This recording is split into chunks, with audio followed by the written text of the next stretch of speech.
ay dako kayong balita. Alang nis mga kritiko na mong tawhana mga katropa. Kumikan kay Dia si kanhi Capitol Security Consultant o igsoon ni kanhi Gobernador Gwendolyn Garcia. Byron Garcia mga katropa matod pa gidakop. Ato ning Siron unsa ning kasuha mga katropa may kalabutan ba ni gi-file ka ni Gobernador Pamela Pambaricuatro ngadto kaniya kaniadto. Atong Siron pinagi sa report ni katropang Benji Talisik. XFM Report. Yes, katropang Benji.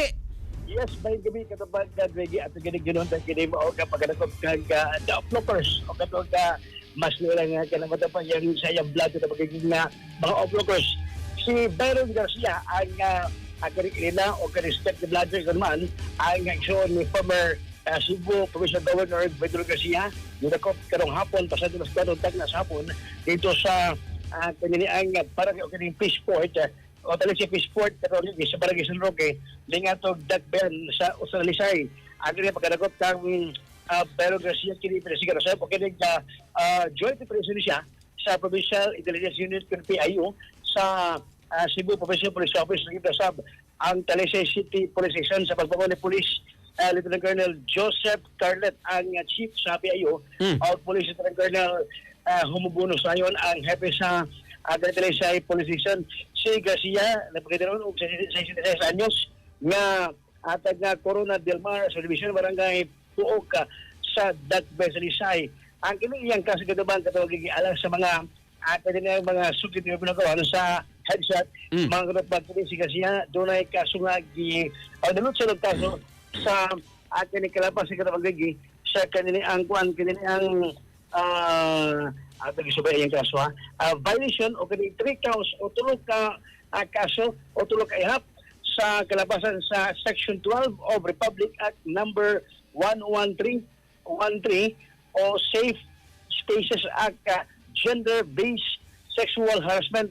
Kini human ginuwatan o kaning kamanduan kaning dalusan o kaning ginuwatan ni Honorable Judge Jennifer Pepito Nimaniwa ang kaning President Judge sa Municipal Trial Court in Cities Branch 1 sa Mandaue City, Cebu katubang kapag kaniyang kaso doon nila ipiyansa nga mabot sa 108,000 pesos matag ihap sayang kaso katapang gigipapang ang pagkapain kito magiging kay Kero Hebes gri ugma it's a holiday tawad holiday man holiday to ana pa ko nga swerte kay Huwebes pa siya nadakpan makapiyansa siya ugma holiday may to doon day kay ugma June 12 araw ng so posible nga ato din ni Sharon magkuan matulog ron diha mga hangtod Lunes.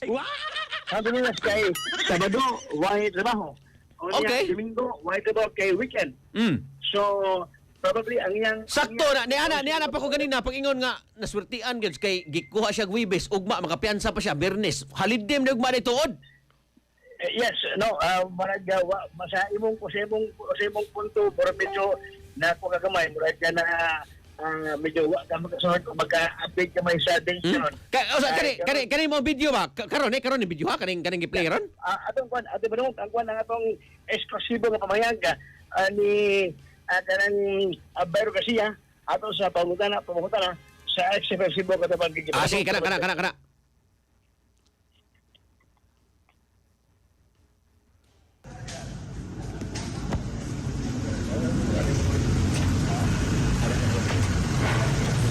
Sir, mayong gabi, sir. Okay. Sir, ini ko lang sir, official state nila, sir, from yours. Ayo, ano yun, ito talaga, wa ko'y kalibutan nila ng kasuha. From start to finish, wa ko'y kalibutan. Yeah. Any further questions? Ako pa kung naon, siya kung iban. So, sir, nakinala sir, kasi posibleng nagpalugaso naman, eh? Oh, nakakita ko sa warrant. Ang anak ni Pamela ba, kanang si Elise Nicole. Sir, halika lang sir, ha? Nabagay ko sa mga uploaders ng sahay. Ha? Ibang kita ko mga uploaders, mga mensahe, sir.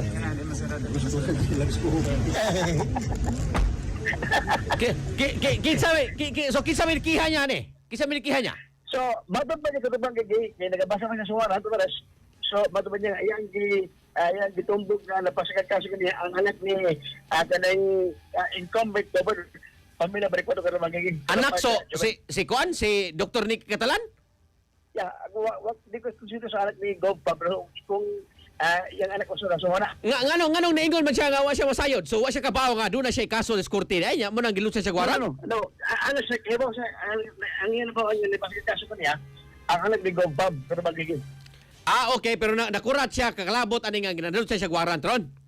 Ya, actually kaya bang gigi nakura udo gani siya kanang wala ba record kaso diba sa to bang informasyon nakura ito si pero Garcia tuod kay sa una yang katong una nga deserve nga word of respect nga to kaniya medyo saba man ito sa social media so murag medyo naalarma siya unya ubaga nakapangandam so nakapensa at kini karon murag hilo mang sa social media so murag may po pag-ukoy sa mga pulis, sa mga intelligence sportive. May bang uy-ukoy, kagi timing yung wibes. Onya, actually kung dili pa lili ugma, magasorte siya kaya makapiyansa sa ugma. Makapiyansa na siya supposedly. Kung gahapon pa ni Merkulis, ganiya, piyansa ang tani. Wibes man. Bernis pa nulong. Kaya po lang niya, alas 4:35, dadagman siya karong hapon, so, pinilang ka oras sa minuto, hindi siya makapensa kay ang Ang kini iyang mga kuyog, mga operatiba ni, orihaning mga tao. Dahil ako na, ang mga pulis na, nga ni Kuy, kinakian ko lang, gida na hospital ko rin, breaking news lang, gida sa hospital kay, posibleng nga ma-admit si Pero Garcia kay sigig tasing sukar. Asa siya ron? Asa siya gilas, ha? Dito sa hospital. Ato siya sa hospital? Sa, Cebu South Medical Center. Okay, tuwa siya dito, gapa-admiter. Kaya nga naman, kay... Nasisag ka yung blood sugar. Okay, kay og dili ba ibutang tang, dili ta siyang sugar, ato ta espresuhan ibutang. Yeah, ato pa siya butang. So, man nga, nasige magtaas ang yung blood sugar, ang yung sugar. Paim na rin nagkuhan, Santon Plus Coffee Mix. No, Santon Plus Gold. Pero, tay pa, di, nadakpan siya sa may fishport, na unsa man siya dito katropang binji? Mano atong pangunta na bat dili pagkuan kay bobo gid atong yung official statement sa pagkaragop kaniya unya ato sa gisingitan og kuan kanang ato kanang sila kay nakibuhat dali mo kung usa ba mo kapabot sa mensahe mo mga uploaders nga mga kanito supporters. Okay. Sa ato pa karon tuwa siya sa ospital, posible ato pa nito hangtod Lunes dai kay ang sugar di man mo ubos hangtod Lunes. Magod po sa posible ma ibalik siya sa kuan sa kanilang siya dapat permintan kay dasig sa kaniyang blood sugar ato sa siya mag-confine kaniyo sa Cebu South Medical Center Katapang niya kanang Okay. ato mabinaw na ang pamahayag ni attorney ani Manalaban Sherwin Babanto kung ako masip Babanto ang abogado ni Byron Garcia sa ilang statement po kailan sa pagkaragop kang Byron Garcia Katapang wala ko karabang. For the meantime, sir, no, I'll not make this long. Karon at this point, we'd like to respectfully refuse from making any comments relative to the facts of the case, and we will reserve the right to present our version of the story at the proper forum when it's our turn. Sir, imong name, attorney? Sherwin Mabanto, sir. Attorney, yo.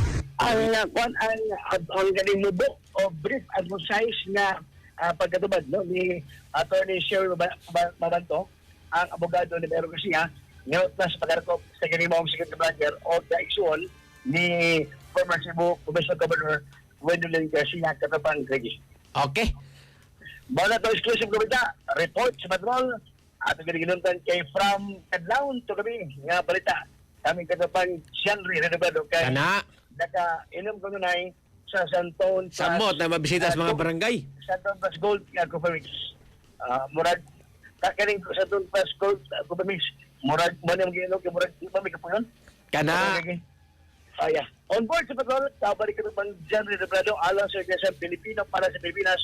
Inyong katropa, Danjit Nalisik, X News. XFM Report. Santon Plus Gold, mapalit sa mga butika sa inyong lugar.